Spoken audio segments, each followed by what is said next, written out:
alla prima puntata di Nara Chiesese, il programma di Teleindipendenza che mira a scoprire e a far conoscere persone che per un motivo o per l'altro si sono distinte in Sardegna. Parleremo oggi di Second Life, un mondo virtuale che per la sua complessità e per le dinamiche interne è appunto definito come una seconda vita. Abbiamo qui in studio un esperto di comunicazione e di nuovi media. Scopriremo oggi insieme Mario Pireddu. Ciao Mario. Mario Pireddu è dottorando di ricerca in teoria dell'informazione e della comunicazione presso l'Università di Macerata, collabora con la cattedra di teorie tecniche dei nuovi media presso la Facoltà di Scienze della Comunicazione La Sapienza di Roma e con il Dipartimento di Scienze della Formazione dell'Università di Roma 3. Nel 2006 ha pubblicato il libro Post Umano, edito dalla Guerini e Associati. Ecco, questo è il libro. Noi di Teleindipendenza ti abbiamo invitato qui perché sei il creatore di Sardigna, ovvero la Sardegna virtuale presente su Second Life. Ma andiamo con ordine. Che cos'è Second Life? Allora, Second Life è un mondo virtuale tridimensionale, è anche un software, ovviamente è un software che si scarica, si installa e consente di accedere a questo mondo. È un mondo abitato da un certo numero di persone nel mondo. Il numero di persone è dato dalla casa produttrice del software, quindi dobbiamo fidarci di quello che ci dicono loro, e sono diversi milioni.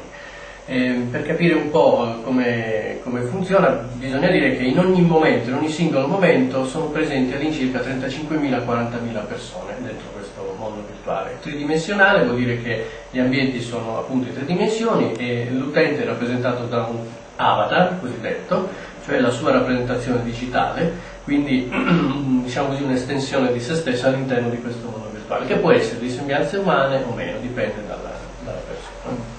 Ecco, spieghiamo un po' ai nostri telespettatori come funziona, nel senso come si può entrare, come si accede, se costa, cosa si può fare o meno, diamo un po' di informazioni utili alla navigazione. Allora, si accede al mondo di Second Life innanzitutto andando nel sito di Second Life, quindi secondlife.com. Lo vedremo subito.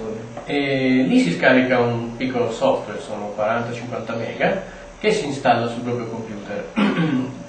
Si può entrare e partecipare al mondo virtuale dopo la registrazione, quindi bisogna crearsi in qualche modo un avatar con nome e cognome, scegliere delle sembianze che all'inizio sono preimpostate, sono pochi modelli, all'incirca 6 modelli, e che poi si possono cambiare, quindi capelli, occhi, peso, altezza, dimensioni, si può essere anche un cane, un osso, quello che si vuole, un robot, quindi quello si fa dopo. All'inizio bisogna semplicemente registrarsi e scaricare il software e tramite quello accedere al mondo virtuale. L'unico inconveniente può capitare a volte con un computer un po' vecchio, una scheda grafica un po' vecchia, non si riesce bene ad accedere, però questo caso particolare. Beh, a questo punto entriamo più nel dettaglio, spiegaci che cos'è Sardigna, cioè qual è il tuo progetto su Second Life. Allora, l'idea di Sardigna mi è venuta quasi subito, perché esplorando così il mondo di Second Life anche per ragioni di studio, insomma, di interesse per quello che faccio, io mi occupo di nuovi media, quindi di socializzazione, di forme di socializzazione online, mi è venuta da subito l'idea, avendo visto anche lì dentro Second Life ricostruiti o rielaborati diciamo così, ambienti che già esistono nella realtà offline, diciamo così, quella che viene definita prima vita, in contrapposizione alla seconda vita, non mi addentro in queste definizioni comunque. L'idea mi è venuta da subito di creare uno spazio che fosse in qualche modo familiare ai sardi e anche uno spazio per la valorizzazione del patrimonio culturale sardo, anche per i non sardi in qualche modo, un modo per far conoscere la Sardegna, è uno spazio in qualche modo di calore per chi si trova fuori dalla Sardegna e ha nostalgia di casa, o per chi è in Sardegna vuole contribuire insomma alla infatti sappiamo che hai ricreato degli ambienti insomma familiari a noi sardi. Sì, insomma abbiamo ricostruito la reggia nuragica di Varumini, non come ora, cioè parzialmente in rovina, ma come doveva essere un tempo secondo le ricostruzioni degli archeologi, insomma, di Lilliu, eccetera. E quindi dando la possibilità in qualche modo agli utenti di entrare dentro le mura, no?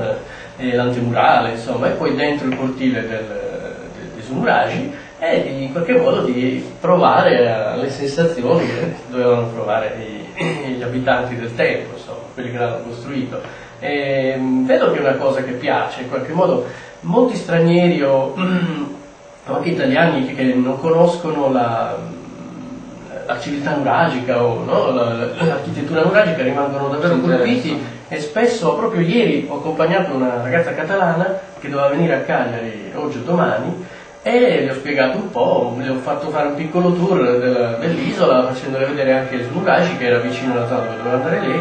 È rimasta molto colpita e voleva andare proprio a vederla nella real life, diciamo. Ecco, questo è un modo per cercare di far conoscere anche quelle cose che abbiamo solo noi in Sardegna. Sì, infatti un progetto sicuramente nobile. E come hai intenzione di farlo evolvere? Cioè hai in mente anche nuovi luoghi da riprodurre o ambienti, spazi di socializzazione particolari? Sì, diciamo che l'ho messo in piedi praticamente da solo e con l'aiuto di alcune persone che mi sono vicine. Adesso stiamo cercando di dividere un po' i compiti con altre persone che sono entrate nello staff, persone validissime, veramente sono ormai quasi degli amici, per cui dobbiamo cercare di dividere le attività. Abbiamo già stilato una serie di obiettivi e quello che vogliamo fare è promuovere eventi, quindi concerti, manifestazioni, mostre d'arte, riproduzioni di realtà tipiche della Sardegna, ma non con uno sguardo unicamente rivolto al passato. Ecco. Non vogliamo dare l'immagine folcloristica della Sardegna, ma